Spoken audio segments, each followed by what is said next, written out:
Subscribe कीजिए ए plus academics channel को और बेल आइकन को दबाइए लेटेस्ट वीडियो सबसे पहले देखने के लिए। Welcome back to the channel everyone. I hope you guys are doing absolutely fine.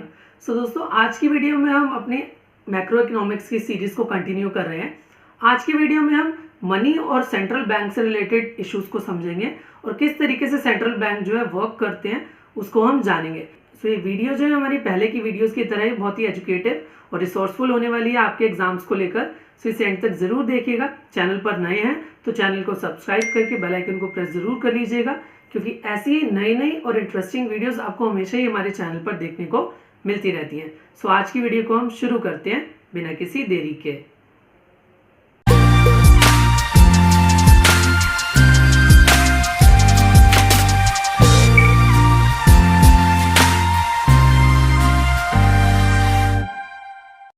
So guys, अब हम स्टार्ट कर रहे हैं अपनी वीडियो को। तो फर्स्ट टॉपिक जो हम पढ़ेंगे वो हम पढ़ेंगे मनी के बारे में। हम इसका मीनिंग समझेंगे और इसके फंक्शंस को जानेंगे कि ये कैसे काम करती है। Meaning of money. मनी क्या होती है? Money is anything which is generally accepted as a medium of exchange, measure of value, store of value and as means of standard of deferred payments.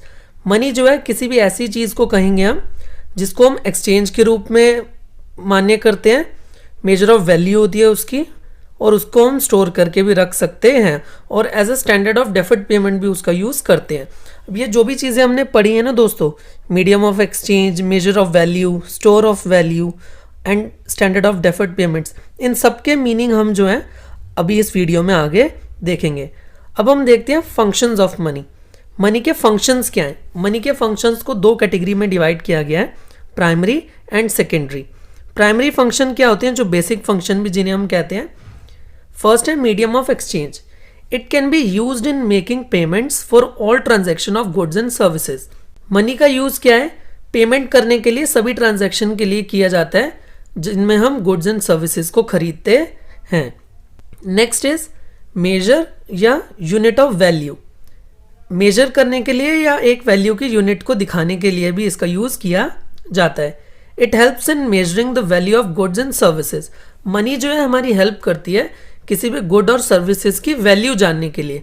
जैसे कि हम कभी स्पा में जाते हैं तो हमें बताया जाता है ना कि एक सेशन के लिए हमें 800 रुपीज़ चार्ज किया जाएगा, या हेयर कट के लिए 100 रुपीज़ चार्ज किया जाएगा। तो वो एक सर्विस की वैल्यू हमें बता रहा है, तो इससे हम मनी के टर्म्स में भी डिनोट कर सकते हैं। Next is the value is usually called as price. Value को जो है प्राइस भी कहा जाता है। हम पूछते हैं ना कभी भी मार्केट में शॉपकीपर के पास जा करके कि इसका प्राइस कितना है या कितने की दिया है ये। After knowing the value of good in a single unit, exchanges become easy. अगर हमें एक सिंगल यूनिट की प्राइस पता चल जाती है तो एक्सचेंज जो है बहुत ज़्यादा ईजी हो जाता है, चाहे हम उस चीज़ की 1 यूनिट ले रहे हों, चाहे हम 10 यूनिट खरीद रहे हों। नेक्स्ट है सेकेंडरी फंक्शन। सेकेंडरी फंक्शंस क्या है? स्टैंडर्ड ऑफ डेफर्ड पेमेंट्स, जो भी हमने पढ़ा था कि डेफर्ड पेमेंट्स वो पेमेंट होती हैं जिनको हम एट प्रेजेंट हमें पैसे पे नहीं करने हैं, हम फ्यूचर में उसको पे करेंगे। जैसे for example, value of money remains more और less constant compare to other commodities. इसके रीज़न क्या है? हम ये रीज़न देखेंगे कि एज अ डेफर्ड पेमेंट क्यों यूज़ किया जाता है। जैसे कि हम क्रेडिट कार्ड के बिल्स पे करते हैं, या किसी को लोन अगर हम लेते हैं किसी से और उसकी वैल्यू हम बाद में पे करते हैं उनको, तो वो डेफर्ड पेमेंट है, उसको हम रोक करके रख सकते हैं, जो हम जनरली इन फ्यूचर पे करेंगे। इसके दो रीजन हो सकते हैं डेफर्ड पेमेंट के रूप में मनी का यूज होने के। पहला, value of money remains more और less constant compare to other commodities. कि मनी की जो वैल्यू है वो मोर और लेस कांस्टेंट रहती है, वो ज़्यादा बढ़ती घटती नहीं रहती। उसकी वैल्यू अगर 100 रुपये है तो वो 100 रुपये ही इन फ्यूचर में ही रहेगी, ऑलमोस्ट। आगे पीछे थोड़ी बहुत ही होगी, लेकिन दूसरी चीज़ों के मुकाबले उसके अंदर ज़्यादा चेंजेस नहीं आएंगे। Next is money has the merit of general acceptability. Money के पास एक मेरिट है। क्या वो मेरिट है? कि वो जनरली एक्सेप्ट किया जाता है। मतलब इंडियन करेंसी है अगर, तो इंडिया में कहीं भी अगर आप जाएंगे तो वो एक्सेप्ट करी जाएगी, उसको कोई लेने से इनकार नहीं कर सकता। Money is more durable compare to other commodity. Money जो है ज़्यादा ड्यूरेबल है दूसरी कमोडिटीज़ के मुकाबले में, उसको हम संभाल करके स्टोर करके रख सकते हैं। Next is store of value. Money can be stored and does not lose value. Money को हम स्टोर करके रख सकते हैं और उसकी वैल्यू में भी कमी नहीं आती, उसके अंदर कटौती नहीं होती। इसके बहुत रीजंस हैं कि हम मनी को स्टोर करके क्यों रख सकते हैं, स्टोर ऑफ वैल्यू क्यों माना जाता है। पहला, it is easy and economical to store, कि ये बहुत आसान है और इकोनॉमिकल है इसको स्टोर करके रखना। हम बहुत सारे लाखों करोड़ों रुपए को भी एक छोटी सी जगह में रख सकते हैं और स्टोर करके रख सकते हैं और उसकी वैल्यू में भी कमी नहीं आएगी। Next is money has the merit of general acceptability. अभी हमने पढ़ा कि जनरली हर जगह ये एक्सेप्ट करी जाती है, ऑल ओवर इंडिया या किसी भी कंट्री की अगर हम बात कर रहे हैं। Next is value of money remains relatively constant. ये भी हमने पढ़ा कि कांस्टेंट रहती है मनी की वैल्यू, ज़्यादा उसमें चेंजेस नहीं आते। अब हम पढ़ेंगे money has overcome the drawbacks of barter system. अब मनी जो है ना, उसने जो भी ड्रॉबैक्स है बार्टर सिस्टम के अंदर उसको दूर कर दिया। बार्टर सिस्टम क्या था, जैसे कि हमने पुरानी क्लासेस में भी पढ़ा है अपनी, कि पुराने ज़माने में जब मनी नहीं होती थी, पैसे नहीं होते थे, तो लोग क्या करते थे, एक चीज़ के बदले दूसरी चीज़ को ले लेते थे। तो उसके अंदर भी लेकिन कुछ ड्रॉबैक्स थे, कुछ कमियां थी जो हम इस वीडियो में आगे देखेंगे और ये जानेंगे कि मनी ने उन चीज़ों को कैसे दूर किया, उन कमियों को कैसे दूर कर दिया। First, medium of exchange. Money has remove the major difficulty of the double coincidence of wants. Money ने जो है, जो ये डिफिकल्टी होती थी डबल कोइंसिडेंस की, उसको दूर कर दिया। डबल कोइंसिडेंस क्या होता है, मान लीजिए अगर हम पुराने ज़माने में जब पैसे नहीं थे, मनी नहीं होती थी, तब क्या, जैसे मेरे पास गेहूं है और मुझे गाय की ज़रूरत है, तो जिस व्यक्ति के पास गाय है उसे भी गेहूं की ज़रूरत होनी चाहिए, तभी हमारे बीच सौदा हो पाएगा कि हम अपनी जो भी गुड्स हैं उनको एक्सचेंज कर सकें। लेकिन ऐसा हमेशा नहीं होगा कि अगर मुझे गाय चाहिए और दूसरे व्यक्ति को भी गेहूं चाहिए ही होगा। तो ये जो सिचुएशन थी इसको मनी ने दूर किया। अब हम क्या कर सकते हैं, अगर हमें कोई चीज़ चाहिए तो उसके बदले में हम उतने पैसे देकर उस व्यक्ति को उतने पैसे दे सकते हैं और वो आगे उन्हीं पैसों से अपनी ज़रूरत की चीज़ों को खरीद सकता है। तो as a medium of exchange money का जो इस्तेमाल है वो बहुत अच्छे तरीके से हम कर पा रहे हैं। Next is measure of value. Money has become measuring rod to ensure the value of goods and services and is expressed in terms of price. Money जो है एक मेजरिंग रॉड बन गया है मेजर करने के लिए वैल्यू ऑफ गुड्स और सर्विसेज को, जिसको हम प्राइस के टर्म्स में भी कन्वर्ट कर सकते हैं।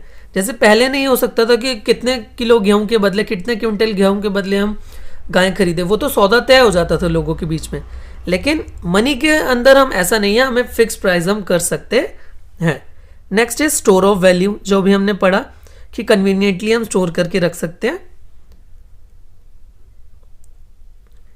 स्टैंडर्ड ऑफ डेफर्ड पेमेंट, ये भी हमने पढ़ा कि हमें सिंप्लीफाई कर दिया इसने, कि हम किसी को लेंड करना चाहते हैं या बोरो करना चाहते हैं किसी से पैसे, तो हम उसको करके रख सकते हैं, जो कि बार्टर सिस्टम में पॉसिबल नहीं था। हम चीज़ों को लेंड करके या बोरो करके नहीं रख सकते थे उस टाइम पर, लेकिन अब हम पैसे को कर सकते हैं और इससे कैपिटल फॉर्मेशन भी होता है, जिसके बारे में हम आगे आने वाली वीडियोज़ में पढ़ेंगे। अब हम देखते हैं मनी सप्लाई। मनी सप्लाई क्या होती है, it refers to the total volume of money held by public at a particular point of time in an economy। कि मनी सप्लाई क्या होती है, उस वॉल्यूम ऑफ मनी को हम कहते हैं जो किसी भी पर्टिकुलर पॉइंट ऑफ टाइम में उस कंट्री की पब्लिक के पास होती है। मनी सप्लाई के अंदर काफ़ी सारे पॉइंट्स हैं जिसको मिलाकर के मनी सप्लाई बनती है। पहला है M1, इसके अंदर क्या इंक्लूड होता है, currency held by public, public के पास जो करेंसी है, प्लस डिमांड डिपॉजिट, जैसे कि अदर डिमांड डिपॉजिट होते हैं या FDs वगैरह होती है, फिक्स डिपॉजिट, ये उसके अंदर होते हैं। और उसके अंदर हम क्या ऐड कर दें, other deposits with the reserve bank of India, जैसे कि बैंक जो होते हैं अपने सिक्योरिटीज़ वगैरह की या शेयर्स अपने आउट करते रहते हैं, तो वो सब मिला करके M1 बनता है। नेक्स्ट है M2। M2 कैसे बनता है, M1 plus saving deposits with post office banks हम मिला देंगे तो M2 बन जाएगा। अब ये M3 में गाइज M1 की जगह M2 होना चाहिए था। M3 is equal to M2 जो भी हमने अभी पढ़े plus net time deposit with the bank. उस समय जनता का कितना पैसा बैंक्स के अंदर जमा है उनको भी अगर हम ज्वाइन कर देंगे, मिला देंगे, तो वो M3 बन जाएगा। अब देन फाइनली M4, उसके अंदर हम M3 को ऐड कर देंगे, जो भी हमने M1, M2 एंड M3 के पॉइंट्स पढ़े is equal to M3 plus total deposit with post office saving bank excluding national saving certificates. Post office bank के साथ जितने भी डिमांड डिपॉजिट लोगों ने करवा रखे हैं, लेकिन उसके अंदर हम नेशनल सेविंग सर्टिफिकेट को निकाल देंगे तो हमारा मनी सप्लाई बन जाएगा। अब हाई पावर्ड मनी क्या होती है? हाई पावर्ड मनी होती है करेंसी विद पब्लिक, जैसे कि नोट्स या कॉइन्स, और जो भी रिजर्व बैंक के पास कैश होता है उसको हम हाई पावर्ड मनी कहते हैं। सो गाइस, अब हम जानेंगे सेंट्रल बैंक और उसके फंक्शंस के बारे में कि वो कैसे काम करता है। सेंट्रल बैंक होता क्या है, सबसे पहले हम वो देखते हैं। It is an apex body that controls, operates, regulates and directs the entire banking and monetary structure of the country. कि एक एपेक्स स्ट्रक्चर होता है जो पूरी कंट्री के बैंकिंग स्ट्रक्चर को कंट्रोल करता है और उसके अंदर गाइडेंस देता है कि किस तरीके से मॉनेटरी कंट्रोल किया जा सके, और उसके रिगार्डिंग रूल्स भी बनाता है। Functions of central bank. Central bank के फंक्शंस क्या हैं? फर्स्ट इज करेंसी अथॉरिटी और बैंक ऑफ इशू। कि ये करेंसी अथॉरिटी होता है और बैंक जो होता है ये इशू भी करता है। इसका क्या मतलब है? Central bank is a sole authority to issue currency in the country. कि सेंट्रल बैंक एक ऐसी इकलौती अथॉरिटी होती है जो मनी को इशू कर सकता है, उसके अलावा कोई भी मनी को इशू नहीं कर सकता मार्केट में, वो इलीगल है। Central bank is obliged to back the currency with assets of equal value. Central bank को जितनी करेंसी मार्केट में चल रही होती है उतने ही ऑलमोस्ट सिमिलर अमाउंट का जो है उनको गोल्ड रखना पड़ता है या फॉरेन सिक्योरिटीज रखनी पड़ती है। इसीलिए जो भी किसी भी कंट्री को गोल्ड लोन लेना पड़ जाता है वर्ल्ड बैंक से या कोई भी कंट्री से, तो वो इसी वजह से होता है क्योंकि जितनी करेंसी वो इशू कर रहा है मार्केट में उतना ही उसको गोल्ड या फॉरेन सिक्योरिटीज वगैरह मेंटेन करके रखना पड़ता है। Advantages of soul authority of note issue. कि सोल अथॉरिटी के एडवांटेजेस क्या है नोट इशू करने के? Uniformity in note circulation. कि नोट सर्कुलेशन में यूनिफॉर्मिटी रहती है। अगर एक ही अथॉरिटी के हाथ में रहेगा वो, तो सारा कंट्रोल उनको पता रहेगा कि मार्केट में कितना पैसा करंटली चल रहा है। Second is better supervision and control. Proper supervision, वो निगरानी रख पाएंगे पैसों के ऊपर और कंट्रोल भी कर पाएंगे मनी सप्लाई में। It is easy to control credit. Credit को कंट्रोल करना भी ईजी हो जाएगा, जो भी उधार वगैरह चल रहा होता है। इंश्योर्स पब्लिक फेथ, और पब्लिक का फेथ भी रहेगा। अगर बहुत सारी चीज़ों की अगर मार्केट में दुकानें खुल जाती है ना दोस्तों, तो लोगों का फेथ जो है बट जाता है कि ये वाला कंपनी जो है अच्छा देगी हमें प्रोडक्ट, दूसरी कंपनी अच्छा नहीं दे रही है जब तक हम उसको यूज़ नहीं करते हैं। लेकिन अगर एक कंपनी ही रहेगी मार्केट में और वही सिर्फ दूध सप्लाई कर रही है, मान लो मिल्क की बात हम करते हैं, अमूल है, मान लो सिर्फ अमूल ही मिल्क सप्लाई करता है, तो उस कंपनी के ऊपर फेथ रहेगा लोगों का। क्यों? क्योंकि दूध सप्लाई करने वाला मार्केट में और कोई भी नहीं है। जैसे रेलवेज हैं या मेट्रोज हैं, और कोई तो मेट्रोज नहीं प्रोवाइड करा रहा हमें, तो गवर्नमेंट की तरफ हमारा फेथ है कि अगर हमें जो सर्विस प्रोवाइड की जाएगी वो अच्छी ही प्रोवाइड की जाएगी। और गवर्नमेंट को भी उसके लिए ज़्यादा से ज़्यादा मेहनत करनी पड़ेगी अच्छी सर्विस प्रोवाइड कराने के लिए, क्योंकि उन्हें भी पता है अगर मार्केट में हम अच्छी सर्विस प्रोवाइड नहीं कराएंगे तो लोग दूसरे ऑल्टरनेटिव्स पे शिफ्ट हो जाएंगे, जैसे कार पे या ऊबर्स पे शिफ्ट हो जाएंगे। तो ये सब चीज़ें जो है एक दूसरे पर हम डिपेंडेंट रहते हैं। नेक्स्ट है stabilisation of internal and external value of currency. Stabilisation जो है निर्धारित करता है इंटरनली और एक्सटर्नली वैल्यू ऑफ करेंसी में, जो भी करेंसी में चेंजेस आते हैं उसकी वैल्यू में। Second is banker to the government. Central banks जो होते हैं वो एज अ बैंकर भी एक्ट करते हैं गवर्नमेंट की तरफ, और उसके कैश को और उसके अकाउंट्स को संभालने में गवर्नमेंट की हेल्प करते हैं। Accept receipts and make payments for the government. Central bank ही गवर्नमेंट के लिए एक्सेप्ट करते हैं रिसीट्स को और उनके बिहाफ पर पेमेंट भी करते हैं, और यही जो है लोन और एडवांसेस प्रोवाइड कराते हैं गवर्नमेंट को ज़रूरत के टाइम पर। Third point is bankers bank and supervisor acts as a banker to the other banks in the country. ये एक बैंकर्स का बैंक भी हम कह सकते हैं और एक सुपरवाइजर भी हम बोल सकते हैं। जितने भी बैंक हैं कंट्री में, वेदर दे आर प्राइवेट और पब्लिक, उनके भी ऊपर एक बैंक होता है, उसको हम सेंट्रल बैंक ही बोलते हैं, और ये सुपरवाइज भी करता है उन सभी बैंक को। क्या क्या पॉइंट है इनके? पहला, it acts as a custodian of cash reserve. ये कस्टोडियन की तरह एक्ट करता है जो भी कैश रिजर्व्स गवर्नमेंट के चल रहे होते हैं पूरे कंट्री में। Commercial banks must keep a certain proportion of cash reserves with the central bank. जितने भी कमर्शियल बैंक हैं ऑल ओवर इंडिया में, उनको एक प्री डिसाइडेड अमाउंट जो है एज अ कैश रिजर्व रखना पड़ता है सेंट्रल बैंक के पास, जिनको हम CRR भी कहते हैं। ये जितने भी एब्रीविएशंस है दोस्तों बहुत इंपॉर्टेंट है इस चैप्टर की, और ऑलमोस्ट हर एग्जाम में पूछ ली जाती हैं, तो इनको आपको अच्छे से समझना है और याद रखना है। Second is lender of the last resort. Lender of the last resort का मतलब है, मान लीजिए कोई भी कमर्शियल बैंक जो है अपनी फाइनेंशियली रिक्वायरमेंट को पूरा करने के लिए फेल कर जाता है, मान लो उसके पास पैसे नहीं बचते, तो वो सेंट्रल बैंक के पास जाते हैं और उनसे लोन्स और एडवांसेस जो है वो रिक्वेस्ट करते हैं और उनसे लोन्स वगैरह ले लेते हैं। तो कोई भी अगर बैंक को ज़रूरत पड़ती है तो उनको लोन जो है सेंट्रल बैंक ही प्रोवाइड करवाता है। Third, clearing house. Since the central bank holds the cash reserves of commercial bank, it is easier and more convenient to act as clearing house of commercial banks।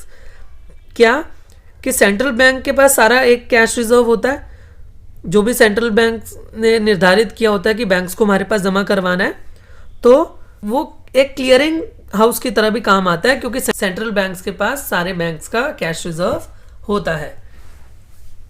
Fourth is controller of money supply and credit. Money supply और credit का controller होता है central bank.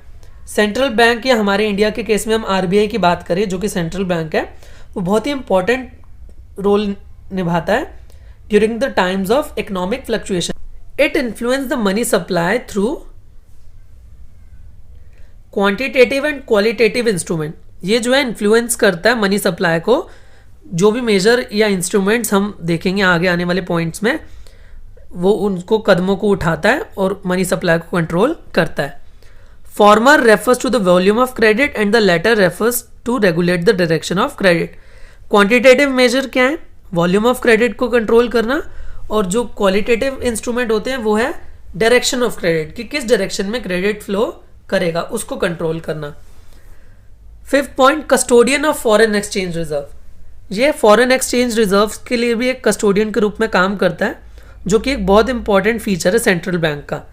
Central bank जो है stock of gold और foreign exchange का reserve अपने पास रखता है, जिससे स्टेबलाइजेशन आती है एक्सटर्नल वैल्यू ऑफ मनी में, और इससे वो बैलेंस ऑफ पेमेंट को भी कंट्री के फेवर में रखता है। क्वांटिटेटिव मेजर इंस्ट्रूमेंट्स क्या होते हैं, अब इनको हम अलग अलग पढ़ रहे हैं। क्वांटिटेटिव इंस्ट्रूमेंट क्या है? Bank rate policy. Bank rate policy क्या होती है? It refers to the rate at which the central bank lends money to commercial bank as a lender of the last resort.